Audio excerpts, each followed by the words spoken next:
Good morning students. आज हम home science में चैप्टर 1 स्टार्ट करने जा रहे हैं, जिसका नाम है मानव पारिस्थितिकी और परिवार विज्ञान। चैप्टर का नाम है मानव पारिस्थितिकी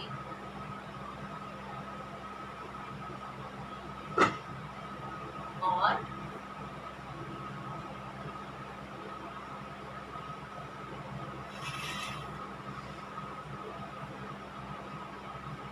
परिवार विज्ञान।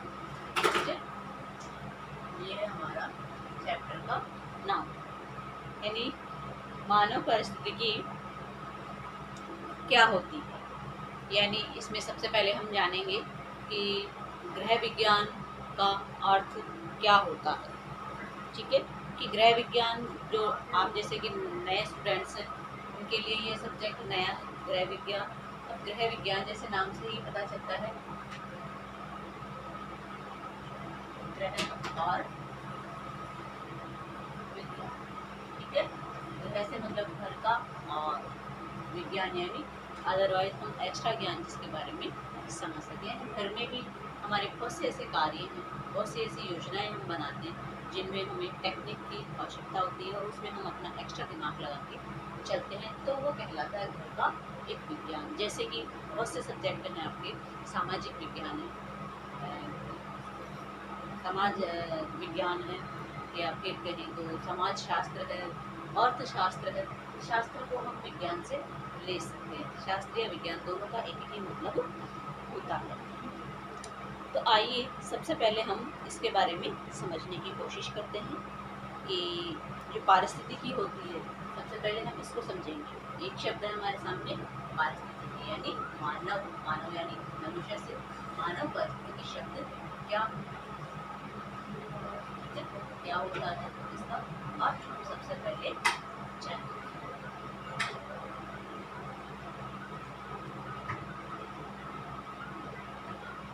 देखिए,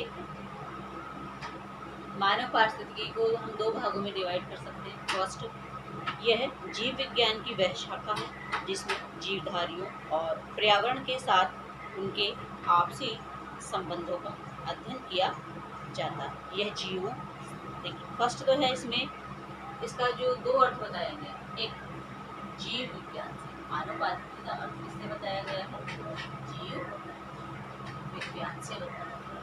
यानी जीव यानी हम सब प्राणी, जिसके अंदर जीव विद्यमान होता है, प्राण होता है जिसमें, उससे है जीव विज्ञान से है।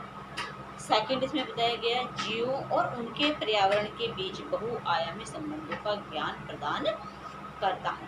अब देखिए, हम क्या है, हम भी एक मानव है, प्राणी है, हम में भी जीव है, हम भी एक जीव विज्ञान का ही एक अंश है।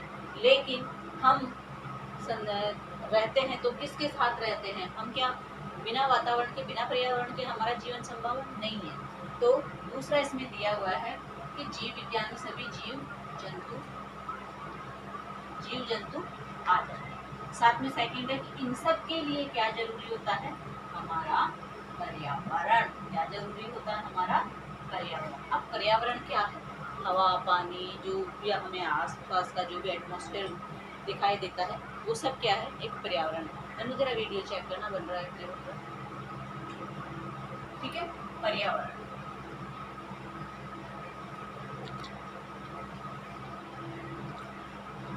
उपरोक्त संदर्भ में जीव विज्ञान का आशय मानव से है।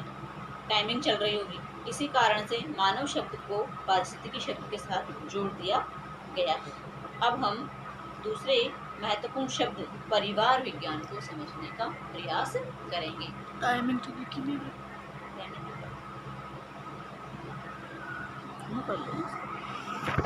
बन रही है ना, 4 से 5 मिनट की।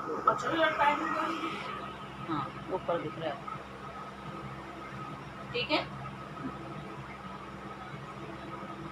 फिर देखिए, ये तो हो गया हमारा एक पारिस्थितिकी कि मानव पारिस्थितिकी से, तो ये दो शब्दों से मिलकर के बना हुआ है, दो शब्दों का इसमें अध्ययन किया जाता है। जीव विज्ञान यानी जीव जंतु समय, दूसरा पर्यावरण। फिर हमारा होता है विज्ञान, एक शब्द हम इसमें तीसरा और इसमें क्या कर देते हैं, प्लस कर देते हैं, इन दोनों में क्या कर देते हैं, प्लस कर देते हैं, हमारा परिवार विज्ञान। कौन सा विज्ञान, परिवार। ठीक है,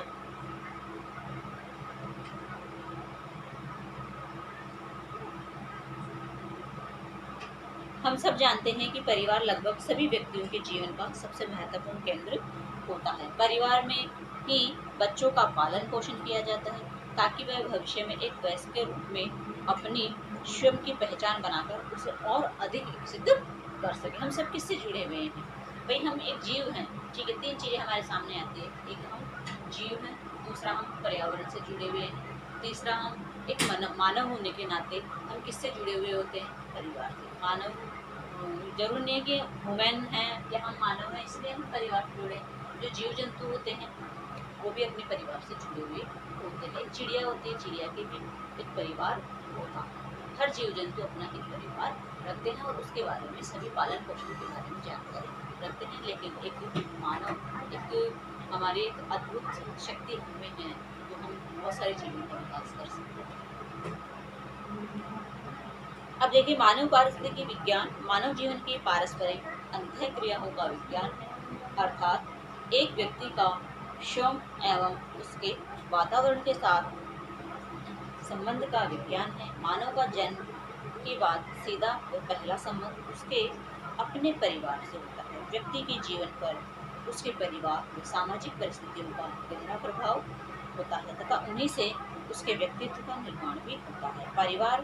पारिवारिक विज्ञान व्यक्ति के परिवार व उसके सामाजिक संबंधों का। अब देखिए, परिवार विज्ञान ये क्या है। अब परिवार विज्ञान में जब हम रहते हैं तो हमारे क्या होते हैं, हमारे सामाजिक संबंध। कैसे संबंध होते हैं, हमारे सामाजिक संबंध। सामाजिक संबंध कैसे होते हैं, हमारे रिश्तेदार भी होते हैं, हमारे नाती दादी भी होती है। एक परिवार में सबसे बड़े जैसे कि पारिवारिक संबंध हमारे कैसे होते हैं, जैसे हम जान लेते हैं कि परिवार में सबसे पहले कौन सा क्या होते हैं, परिवार के क्या होते हैं, फिर हमारे माता पिता होते हैं, फिर हम क्या होते हैं, बच्चे होते हैं। तो ऐसे करके हम, इसके अलावा और भी जैसे एक समाज में एक ही परिवार नहीं रहता, कई परिवार इसमें रहते हैं। तो बहुत सारे परिवारों से मिलकर के क्या बनता है, एक समाज बनता है या फिर समुदाय बनता है। और ये ऐसे हमारे परिवार की शाखाएं ऐसे फैली हुई होती है। तो ये क्या होते हैं, हमारे सामाजिक संबंध होते हैं। मानव पारिस्थितिकी और परिवार विज्ञान विषय के द्वारा विद्यार्थियों को शिक्षण देने के लिए एक समेकित दृष्टिकोण अपनाया गया है। इस विषय के अंतर्गत विद्यार्थी कई प्रकार का अध्ययन करेंगे, जैसे कि बताया गया है कि कुल मिलाकर इस चैप्टर को क्लियर किया है मैंने यहाँ पे कि मानव पारिस्थितिकी और परिवार विज्ञान क्या होता है। अब ये सब जानने के बाद कि हम क्या है, परिवार विज्ञान क्या है, मानव पारिस्थितिकी क्या है, एक जीव विज्ञान है, जीव जंतु का इसमें जीव जंतुओं के बारे में जाना जाता है। दूसरे जीव जंतु किससे जुड़े हुए हैं, पर्यावरण से जुड़े हुए हैं। हम पर्यावरण से हम सभी जुड़े हुए हैं, तो हम क्या है, एक मानव है। यहाँ पे क्या दिया हुआ है, मानव। हम पारिस्थितिकी किसकी अध्ययन कर रहे हैं, एक मानव की कर रहे हैं। तो मानव क्या है, एक परिवार के साथ रहता है। परिवार से क्या जुड़ा हुआ है, इसका किससे कनेक्शन है, इसके सामाजिक संबंध होते हैं। परिवार के क्या होते हैं, सामाजिक संबंध होते हैं। ठीक है, अब इस ग्रह विज्ञान में हम किन किन मानव पारिस्थितिकी में, मानव के संबंधों में हम किन किन के बारे में जानकारी हासिल करेंगे, आइए जानते हैं। मनुष्य का उसके पर्यावरण के साथ संबंध किस प्रकार से होता है, इसके बारे में जानेंगे। सेकंड है, पर्यावरण के भौतिक, मनोवैज्ञानिक, सामाजिक, सांस्कृतिक, आर्थिक घटकों के साथ बच्चों, किशोरों तथा वयस्कों के क्रियात्मक संबंधों का अध्ययन करें। अब देखिए, पर्यावरण के भौतिक, मनोवैज्ञानिक, सामाजिक, सांस्कृतिक, आर्थिक घटक कहाँ दिए गए हैं? यहाँ पे ये है हमारा पर्यावरण।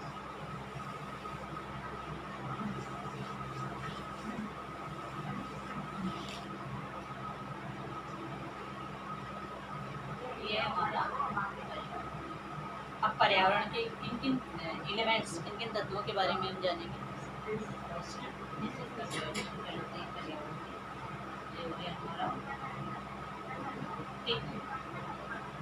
भौतिक यानी जो हमारी आवश्यकताओं की पूर्ति करने वाले साधन हैं। जी हाँ, जैसे कि हम आजीविका के लिए कोई भी व्यवसाय करते हैं, कुछ भी कार्य करते हैं, उससे हमें धन प्राप्त होता है और उस धन से हम अपनी आवश्यकताओं की पूर्ति करते हैं। जैसे आवास की व्यवस्था भी हमारे लिए होनी चाहिए, खाने के लिए भी होना चाहिए, शरीर को ढकने के लिए कपड़े भी होने चाहिए। तो इन सब आवश्यकताओं की पूर्ति हम किस साधन से करते हैं? पर्यावरण के भौतिक साधन से हम कर पाते हैं। फिर है मनोवैज्ञानिक।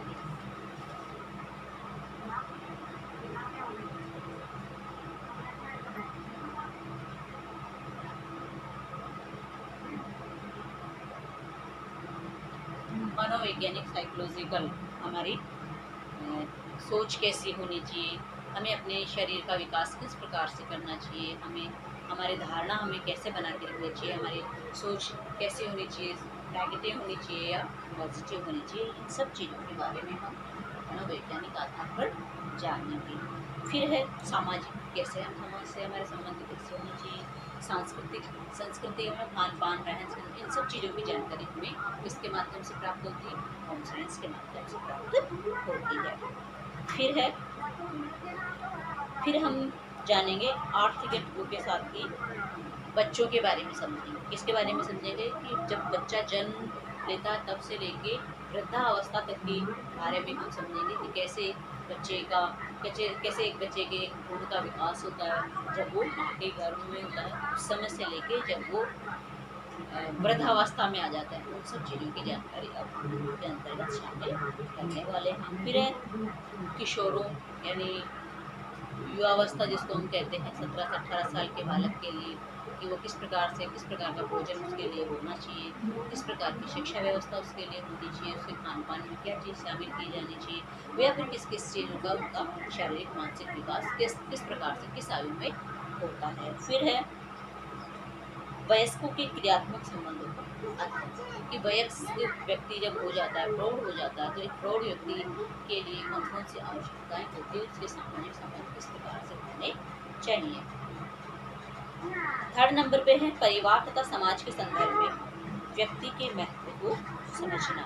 फिर हम बाद में व्यक्ति के महत्व को समझने का प्रयास करते हैं कि व्यक्ति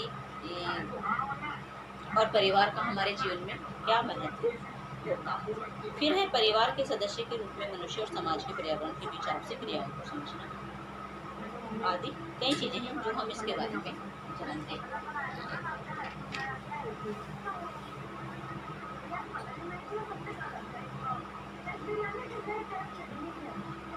किशोरावस्था ऐसी अवस्था है जिसमें किशोर पूरी तरह से परिपक्व नहीं होते, जिसके कारण वह किसी भी स्थिति से जल्दी प्रभावित हो जाते हैं।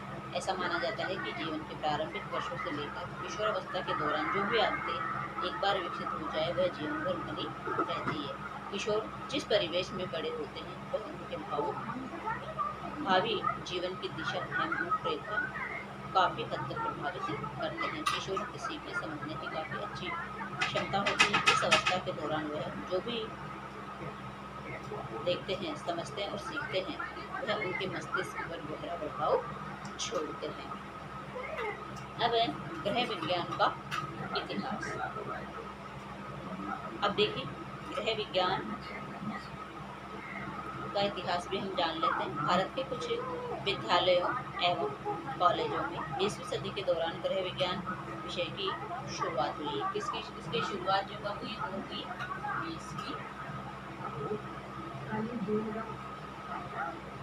20वीं सदी में एक ग्रह विज्ञान विषय है, ग्रह विज्ञान विषय की नींव कब रखी हुई 20वीं सदी में।